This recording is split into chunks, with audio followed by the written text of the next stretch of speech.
You might recall that an important part of the CIA security triad is availability, making sure things are available like IT services, files on disks, when you need them. And that's where redundant array of inexpensive disks, otherwise called RAID, comes into play. So what is RAID? RAID allows you to group multiple physical disks together, but they work as one. As an example, we would do this because we want better performance. By having multiple disks working for reading and writing, we would get better performance than if we had a single disk doing the same thing. It also provides high availability. Depending on how you configure RAID, and we'll talk about some of the RAID levels, depending on how you configure it will determine if it gives performance benefits, if it allows for or tolerates disk failures, or whether it does both of those things at the same time. It depends on the RAID level. And you can expect on the Security Plus exam to be tested on your knowledge of RAID levels. Now you might wonder, what does that have to do with security? Remember, we're talking about availability, part of the CIA triad. That's a security thing, making sure things are there when you need them.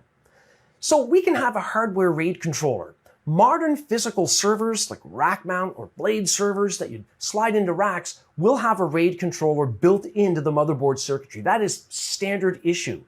Now, for older servers that you might want to have hardware RAID configured for, you can acquire a physical card that you would slide into a slot. That card is your hardware RAID controller. Its purpose is to do what we've discussed, group multiple physical disks together and allow you to configure a RAID level for performance and or high availability. Now, you can also go with software RAID, which means the operating system software is what's actually grouping physical disks together and allowing them to be treated as one logical volume. Again, for the performance benefit maybe, and or for high availability, to tolerate one or more physical disk failures. Now, there's no question that hardware RAID is much quicker. It's firmware, and it's designed to do one thing. It's much quicker than software RAID, and it's also considered much more reliable. Now, let's start thinking about some of the different levels of RAID and how they would work even on a storage area network. Now, these days, we could have local direct attached storage right in the server and configure those disks to work together in terms of RAID. But we can also have the storage out on a network, a storage area network, a SAN. So from the server's perspective, it looks like a local set of disks, but really the server is pulling information about those disks across the network from a storage array elsewhere. Either way, we can configure RAID in both of those situations. Now, if we take a look at the diagram we have for a storage area network in terms of availability, what we have here are a couple of servers, a Windows server and a Linux server, each configured with a host bus adapter, an HBA. This is a physical card that you plug into the server that allows connectivity to a storage area network. Specifically, an example would be a fiber channel storage area network. Now, what we have here are two fiber channel switches. Much like a network switch, it allows devices to be plugged in. In this case, our Windows and Linux servers. But if you look at our Windows and Linux servers, notice they each have two connections, one to each of the two switches. And also, beyond the switches, of course, the switches have a connection to the actual disk arrays. So what this means is we have availability because if one of those fiber channel switches fails, well, each server has a connection to the other one. And so it can still get to the actual disk storage subsystem. So this is another aspect of availability if you're using disk storage out over the network as opposed to directly within the server itself. And in modern networks, you're going to have a hybrid of both. That would be considered common. Now let's talk about RAID levels. RAID 0 is called disk striping. In our example, we have 3 physical disks. Now, in the operating system, we would only see one logical disk, but underlying there would be 3 physical disks. Now, with disk striping, what happens is when we write data to that logical volume, it gets broken down into smaller chunks called stripes, each of which is striped across the disks in the array, in this case, 3 disks. So the benefit of RAID 0 is better performance. Now, what if one disk fails? You lose everything. There's no availability or redundancy here or error recovery. So RAID 0 provides a performance benefit, but not an availability benefit. RAID 1 is called disk mirroring.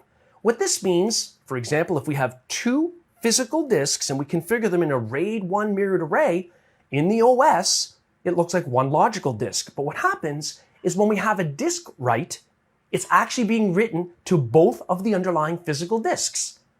That's interesting because we can gain performance benefits with a mirrored disk array, but we also get high availability, meaning if one of those two disks in the mirror fails, the other one is automatically already up to date and can be used. Next, we have RAID level 5. This is called disk striping with distributed parity. What's parity? Well, parity in this context means error recovery or rebuilding information. So if we look at our diagram, we have 3 disks. You could have more, but we have 3 physical disks in our RAID 5 array. Again, in the operating system, it's going to look like one logical disk volume. But in our diagram, we have the data, which is marked here as D1, D2, D3. Now that might be one file that's been broken down into smaller chunks. It's striping it across the disk. So we get the performance benefit. But for each data chunk, we have parity information. So in our diagram, on the first disk, we have D1. That's the stripe for that data, the actual data itself. But the parity for it is never stored on the same disk. It's stored on another disk. And the same goes for data chunks 2 and data chunks 3. The parity for them, respectively, is never stored on the same disk. The reason is because if one disk fails, we can use the parity information on the others to rebuild the missing information. It's a bit slower when users access it, but it will do it immediately in real time. And that's indicative of a failure of one disk in a RAID 5 array when it's very slow, abnormally slow, accessing data on it. So it's called distributed parity because we have it distributed among different disks as opposed to all of the parity information on one disk. There are many other levels of RAID, such as RAID level 6. Now, this one requires at least 4 physical disks working together as a single logical volume. The idea is that we store 2 parity stripes on each disk. Now, as a result of this, what this ends up meaning is that with the RAID 6 array, you can tolerate 2 disk failures and everything is still accessible. RAID 10 is another level of RAID. It really combines RAID level 1. Now remember, RAID 1 is mirroring and combines that with RAID level 0, which is disk striping. So what happens is the disk information gets mirrored to both disks, then it gets striped. So you get the performance enhancement, you get the high availability of disk mirroring, but it does require a minimum of 4 disks. Now these are just a couple of RAID levels, and again, you can expect to be tested on them in the exam in some way, but realistically, there are many other combinations or variations on RAID levels, but these are the ones that you need to know for Security Plus. So let's just take a quick look at how we might use software RAID to set up a Disk 1 disk mirroring environment in Windows Server. So here in my Windows Server, I'm going to go into the Start menu and search for the word disk because I want to use the Create and Format Hard Disk Partitions menu option. I want to use that tool. Now in this tool, all of my disks are shown going down the left. Disks are always numbered starting at 0. So I've got disks 2 and 3, which are 10 gigabytes each, and they're showing as unallocated. Nothing's been done to these disks. They're online, as we see over on the left. So what I want to do is create a mirror. Now, we've got 20 gigabytes of total storage space, don't we? But remember, if this is a disk mirror, it's going to look like one logical volume. So really, it's going to show up as a 10 gig volume, even though it's 20 gigs of space. When you set up a Disk 1 mirror, you only get 50% of your disk capacity, and that's normal. So I'm going to go ahead and right-click on the first empty disk here, and I'm going to choose New Mirrored Volume. I'll click Next. It already has the disk I just right-clicked on selected, and what's available in the left-hand panel is Disk 3, which is also the same size. I'm going to add that. So on the right, my selection includes disks 2 and 3, 10 gig each. I'm just going to go through and accept a lot of the defaults here. It's going to assign a drive letter of E. It's going to be one logical disk in the OS, even though physically it's 2 disks underneath. Okay, so I'm just going to go through and accept all of the defaults.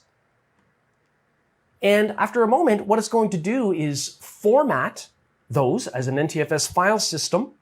And based on the legend here, I can see that those 2 disks together comprise a mirrored volume. So now we have drive letter E, where we can treat it as a normal drive letter and put files there, knowing that underneath the hood, we have 2 copies of all of the data.